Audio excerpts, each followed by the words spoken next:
Hello बच्चों, कैसे हैं आप सब। आज क्या हमारा टॉपिक है एमसीक्यू ऑन हीट। हमने अपने प्रीवियस वीडियो में हीट के बारे में समझा था। आज इसके एमसीक्यू करेंगे। वीडियो अच्छा लगे तो लाइक कीजिएगा, चैनल को सब्सक्राइब जरूर कीजिएगा। चलो स्टार्ट करते हैं अपने एमसीक्यू। फर्स्ट क्वेश्चन है कि इन जो भी आपको ऑप्शन दिए हैं इनमें से कौन सी हीट ट्रांसफर की मेथड नहीं है। तो हमारी हीट ट्रांसफर की मेथड कौन कौन सी होती है? Conduction, convection and radiation. तो आपका सही जवाब होगा रिफ्लेक्शन। रिफ्लेक्शन हीट ट्रांसफर की मेथड नहीं होती है। सेकंड क्वेश्चन है कि किस मेथड में हीट सॉलिड में ट्रेवल करती है। देखो, ट्रेवल हो, फ्लो हो या ट्रांसफर हो, तीन एक ही चीज है। तो सॉलिड में हीट का जो ट्रांसफर होता है वो कंडक्शन मेथड के थ्रू होता है। तो आपका सही जवाब होगा कंडक्शन।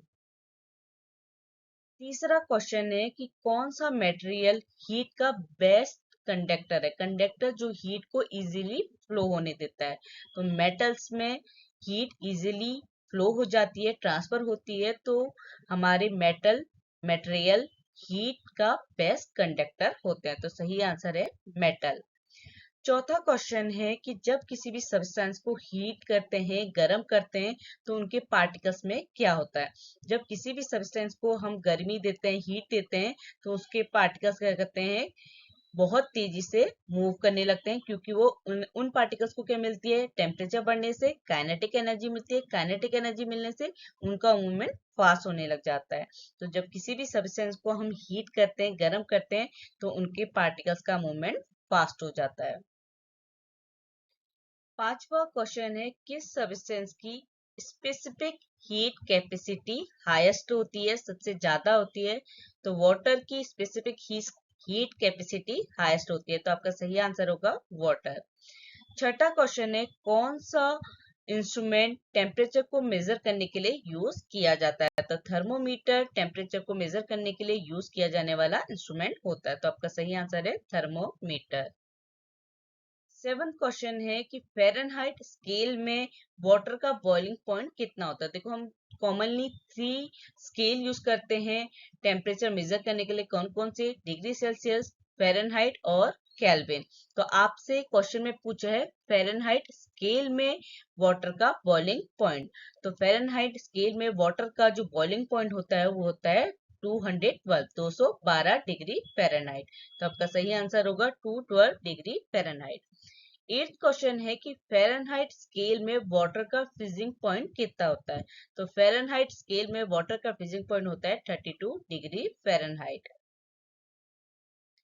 नाइन्थ क्वेश्चन है कि सेल्सियस स्केल में वाटर का बॉइलिंग पॉइंट क्या होता है। तो सेल्सियस स्केल में वाटर का बॉइलिंग पॉइंट होता है 100 डिग्री सेंटीग्रेड।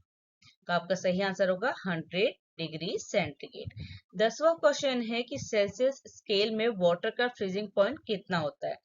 तो सेल्सियस स्केल में वाटर का फ्रीजिंग पॉइंट होता है 0 डिग्री सेंटीग्रेड। तो आपका सही आंसर है 0 डिग्री सेंटीग्रेड। 11वां क्वेश्चन है केल्विन स्केल में वाटर का बॉइलिंग पॉइंट कितना होता है। तो केल्विन स्केल में वाटर का बॉइलिंग पॉइंट होता है 373 केल्विन। 12वां क्वेश्चन है कि केल्विन स्केल में वाटर का फ्रीजिंग पॉइंट कितना होता है। तो केल्विन स्केल में वाटर का फ्रीजिंग पॉइंट होता है 273 केल्विन। तो आपका सही आंसर है 273 केल्विन।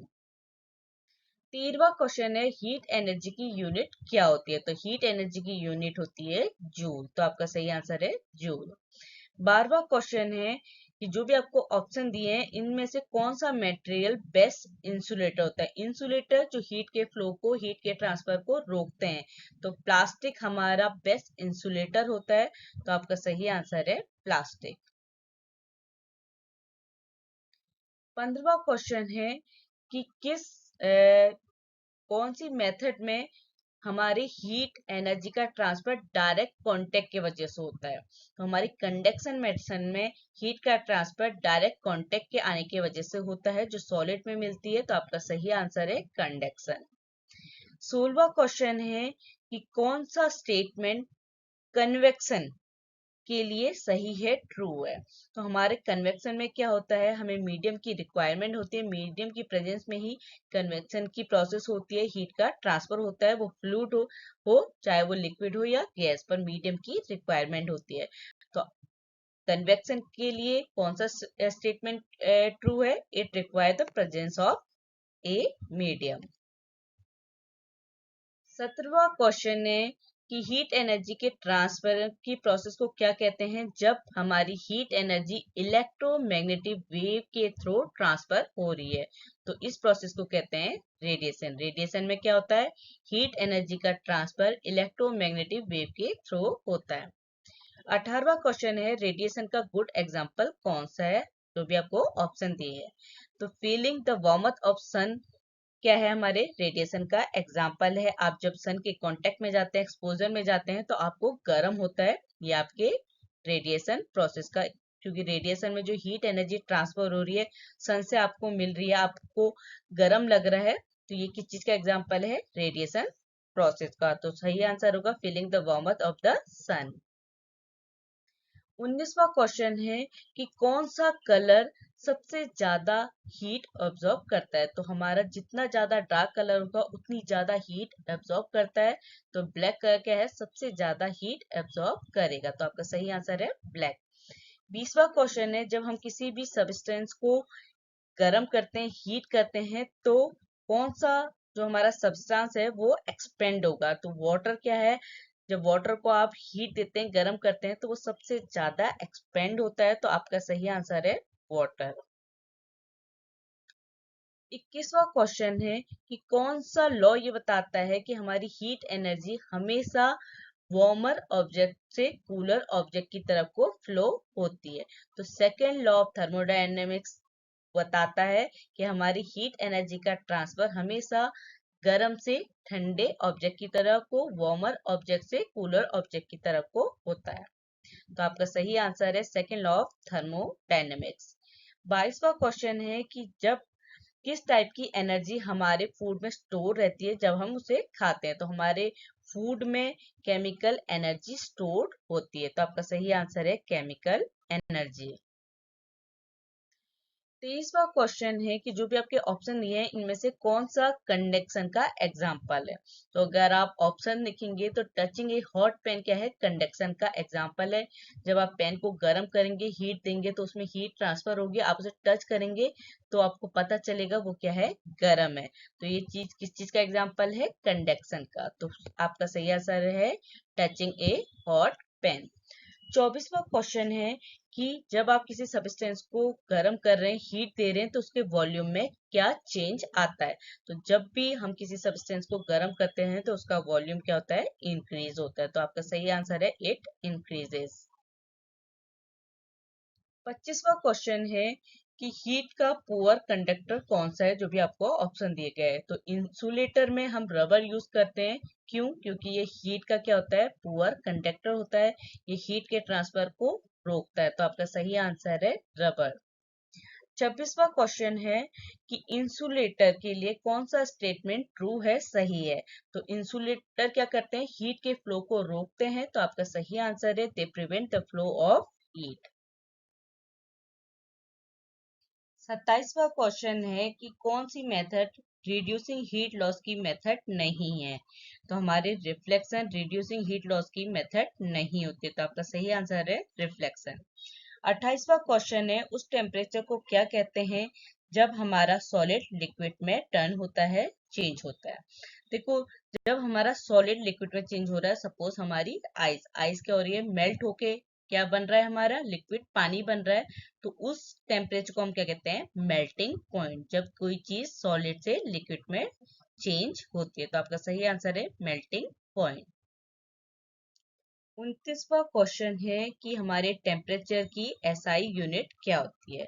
तो हमारे टेम्परेचर की एसआई यूनिट होती है केल्विन। देखो, केल्विन, सेल्सियस, फ़ारेनहाइट तीनों ही हमारे टेम्परेचर की यूनिट है, पर एसआई यूनिट क्या है? केल्विन। इसीलिए आपका सही आंसर है केल्विन। 30वां क्वेश्चन है कि किस सब्सटेंस की स्पेसिफिक हीट कैपेसिटी क्या होती है? लोवेस्ट होती है, सबसे कम होती है। तो जो भी आपके ऑप्शन है उसमें आयरन की स्पेसिफिक हीट कैपेसिटी लोवेस्ट होती है, सबसे कम होती है। तो आपका सही आंसर है आयरन। 31वां क्वेश्चन है कि हमारे टेम्परेचर और काइनेटिक एनर्जी के रिलेशनशिप के अकॉर्डिंग कौन सा स्टेटमेंट ट्रू है। तो हमारे टेम्परेचर और काइनेटिक एनर्जी क्या होती है, एक दूसरे की डायरेक्टली प्रोपोर्शनल होती है। तो टेम्परेचर बढ़ता है तो काइनेटिक एनर्जी भी क्या होती है, बढ़ती है। तो आपका सही आंसर होगा as temperature increase kinetic energy increases. तो सही आंसर है सी। 32वां क्वेश्चन है कि उस प्रोसेस को क्या कहते हैं जब हमारा लिक्विड गैस में कन्वर्ट होता है। तो इस प्रोसेस को कहते हैं इवोपोरेशन, जब हमारी लिक्विड स्टेट गैसेस स्टेट में कन्वर्ट होती है। तो आपका सही आंसर है इवोपोरेशन। 33वां क्वेश्चन है टेम्परेचर एंड वॉल्यूम के बीच के रिलेशनशिप के लिए कौन सा स्टेटमेंट ट्रू है, सही है। तो टेम्परेचर और वॉल्यूम का रिलेशन क्या होता है, ये भी यही है कि टेम्परेचर बढ़ता है तो वॉल्यूम बढ़ता है। तो आपका क्या आंसर होगा, टेम्परेचर इंक्रीजेस वॉल्यूम इंक्रीजेस। तो सही आंसर है टी, टेम्परेचर बढ़ेगा तो वॉल्यूम भी बढ़ेगा। लास्ट क्वेश्चन है कि हमारे हीट ट्रांसफर की जो हमारी हीट ट्रांसफर हो रही है थ्रू कन्वेक्शन, तो इसके रिगार्डिंग कौन सा स्टेटमेंट ट्रू है। देखो हीट का ट्रांसफर 3 मेथड के थ्रू होता है, कंडक्शन, कन्वेक्शन और हमारे रेडिएशन। तो इसमें पूछा है कि कन्वेक्शन के अकॉर्डिंग हीट ट्रांसफर का जो भी स्टेटमेंट है वो कौन सा सही है। क्योंकि देखो कोई ऑप्शन आपका रेडिएशन के अकॉर्डिंग, कोई आपके कंडक्शन के अकॉर्डिंग, पर हमसे क्वेश्चन में किसके अकॉर्डिंग पूछा, हीट ट्रांसफर कन्वेक्शन के थ्रू। तो हमारे हीट ट्रांसफर कन्वेक्शन के थ्रू होती है। तो इसमें क्या होता है कि इसमें हमारे पार्टिकल्स का मूवमेंट इन्वॉल्व होता है, क्योंकि ये सिर्फ फर्स्ट ऑप्शन क्या है आपका, it occurs only in liquid. तो हमारा जो कन्वेक्शन है वो लिक्विड और गैसेस दोनों में हीट का ट्रांसफर होता है। दूसरा ऑप्शन क्या है, it involve the movement of particle. तो हाँ, कन्वेक्शन में जो हीट का ट्रांसफर होता है उसमें पार्टिकल्स का मूवमेंट इन्वॉल्व होते हैं। तो आपका सही आंसर है बी। तीसरा ऑप्शन देखें तो क्या होता है, इसमें हीट ट्रांसफर की स्लोवेस्ट मेथड है, ये आपका रॉन्ग है।